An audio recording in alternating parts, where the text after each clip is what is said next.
Hi guys, so it's officially been a week since baby Rayn has joined us in this world. I just wanted to kind of give my week's accounts of what's happened and the experiences that we've gone through and what I've learned in this short period of time having Rayn around. And the first thing that I want to say is, you see me, I love my sleep. Those who know me know that I love my sleep. Once you have a little one, a newborn, you have to kiss that goodbye. Kiss the sleep goodbye, because the only way I can describe it is you will be sleeping in intervals. Like, it's literally, you know, interval training. This is interval sleeping, because he seems to love sleeping in the day when none of us are really sleeping, but at night time he'll wake up and he'll let us know that he's up.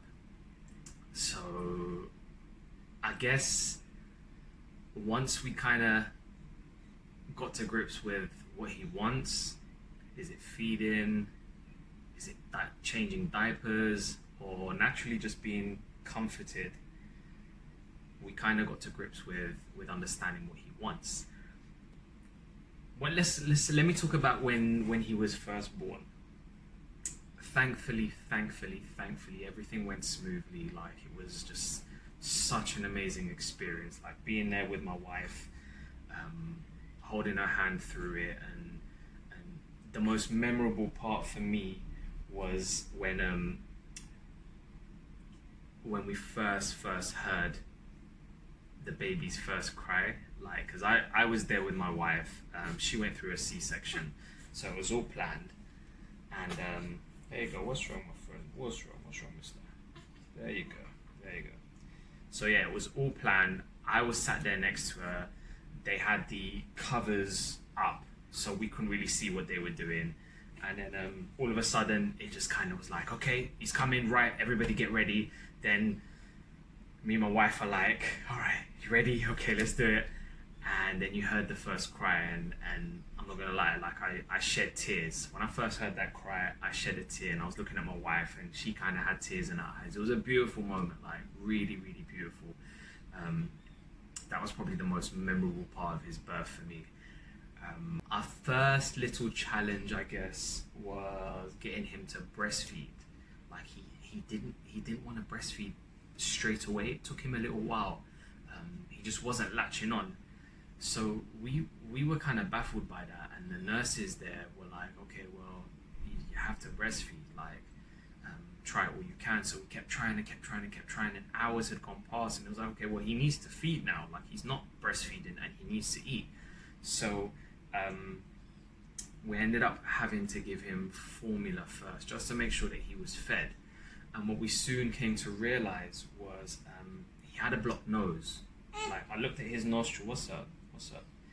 We looked at his nostril, and he had a blocked nose, and that's why he wasn't latching onto the breast, because he couldn't breathe through his nose. So we managed to get him cleared out. What's up? Oh, what's happening? I'm right here. Yeah, we managed to get him cleared up, and then suddenly he latched onto the breast, and it was like, the best way I can describe it was, you know when you put a USB into a computer and you hear that doo-doo-doo? That's how it was. Like, as soon as he latched, that was it. You could just see it, and he fed for the first time, and that was like a sigh of relief. So that was nice.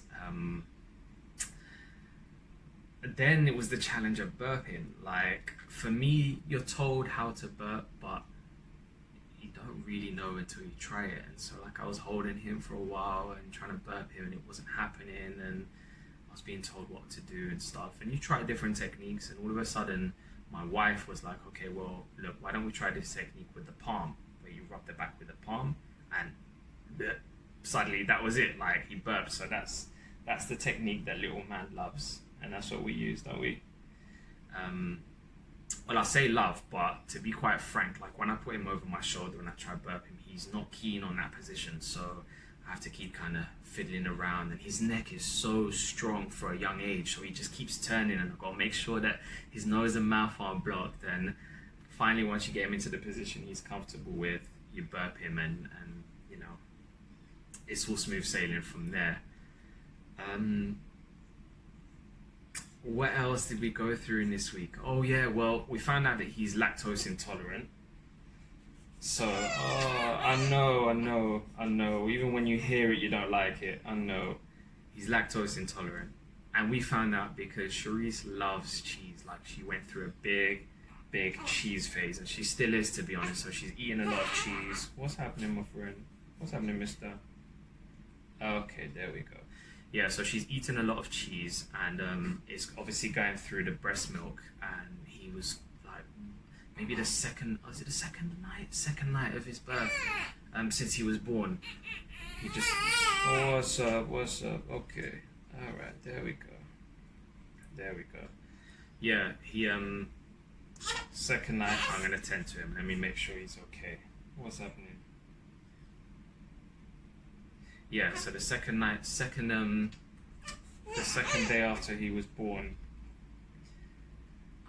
he had the breast milk and it was hurting his stomach and the pain. Alright, I'll be right back, guys. Alright, we're back. So, yeah, lactose intolerance. His belly was really hurting him, and me and Charisse were like, the tears that he was letting out, like, it was breaking our heart to hear. So, we took him to the emergency room to make sure he was okay. Told him obviously about the dairy and stuff. It was actually Charisse's auntie who told us, because she's a pediatrician, and she basically told us, look, he's lactose intolerant. You have to cut dairy out of your diet for Charisse in order to continue breastfeeding, and in the meantime you have to give him this lactose-free milk. Which, like, it just smelled not nice. It smelled nasty. So we really felt it for him, because he was drinking it and he wasn't drinking it normally, and apparently, like, they can't really distinguish taste, but he could tell something was off. So yeah, that 48 hours passed, and luckily he's back on the breast milk now, so he seems to be fine. Don't ever want to go through that again. So basically Charisse now has to cut out dairy from her diets for the duration of the breastfeeding, which I know she's not too happy about, because she's loving her cheese at the moment. But, you know, parent sacrifices, what can you do? What else? Changing diapers. Yes, diapers now.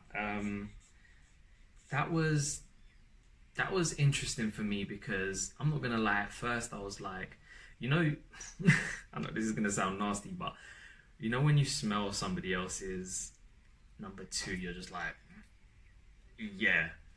Not the case. It is not the case with baby, and that's what I was worried about. I was like, is it gonna make me gag? Is it gonna make me kind of want to vomit? But no, not at all. So I know it's a bit crude to hear, but that was one of the things that was going through my mind. Changing diapers, and then him deciding to either pee or poop mid-change, and you have to just cover the diaper quickly and be like, oh my god. A few times it's shot in places, like, and I kind of learnt my lesson that you have to go through that quick, like a Formula One pit stop. It's got to be bang, bang, bang, bang, bang, bang, bang, bang, bang, bang, real quick, change him up to avoid little accidents. And obviously the annoying part is, once you've kind of done all of that and changed him, you're putting on that last final strap, that Velcro strap, and then you just hear or and you're just like, what? Like, I've just changed you. I have to go through that whole process all over again. So that was an annoying part of changing diapers, I'm not gonna lie. Sleeping. This little man loves to be held. He loves, look, he's knocked out right now. He loves to be held. You can't, if you put him down, within 10-15 minutes, he'll know and he'll start crying. So I'll say me, I'm not going to bring her into it. I'll say me, I kept holding him and comforting him maybe for a bit too long, and he got used to it. So he's kind of addicted to being held and being comforted. So we're now trying different things. Obviously, swaddling was a big thing. We're now swaddling him to sleep so that he feels like he's being held. That seems to be working. his feeding routine as well. Going back to feeding, we're now kind of noting down the times that he likes to be fed, which seems to be every 2 to 3 hours, how many ounces of milk that he's drinking. So we tend to kind of know now at what times he's going to be hungry, to prepare ourselves, and how much he's going to drink. So that's always handy.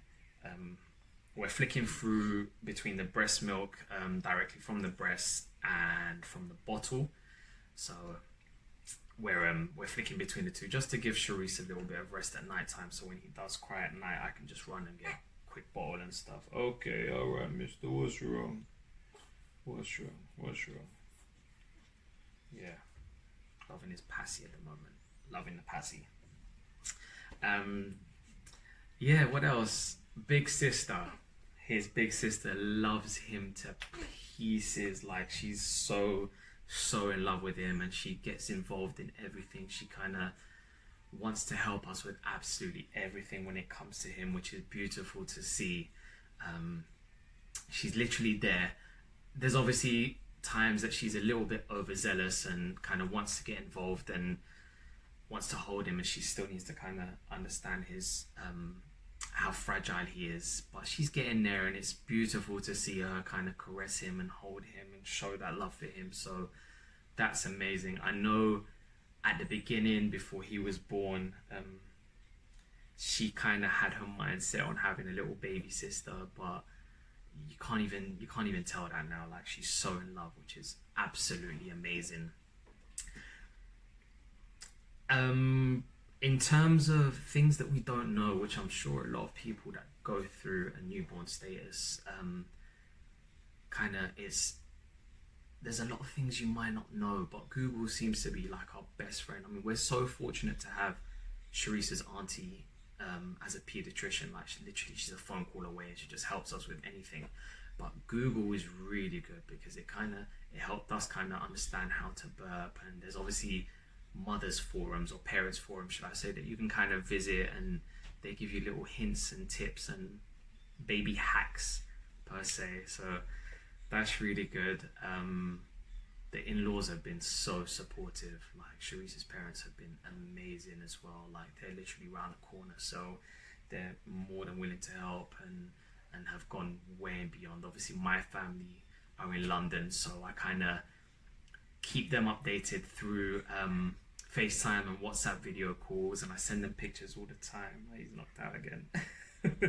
Yeah, so yeah, man, it's and I know not everybody has this, but I truly understand how important it is to have a good support system around you, because there'll be times, especially through lack of sleep, where you're just like, oh my god. And bearing in mind it's only been a week, like, I'm talking as if like it's been way longer, but it's only been a week, and all of a sudden you kind of realize, wow, how much effort and energy is required into raising a newborn, let alone having other children as well. So again, back to the support system and family who have been absolutely incredible.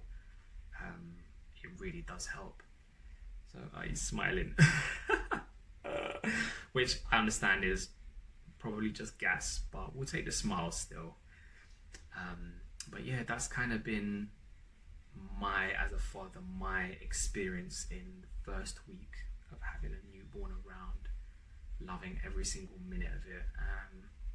Yeah, I'm gonna try and keep you guys updated as to what I'm learning, what I'm doing, how it's going, how little man's developing. And yeah, he's full of smiles right now, which just means I'm gonna have a diaper change soon. He got little dimples as well, which is so cute. But yeah, that's my little 1 week update. I'll try and keep you guys updated.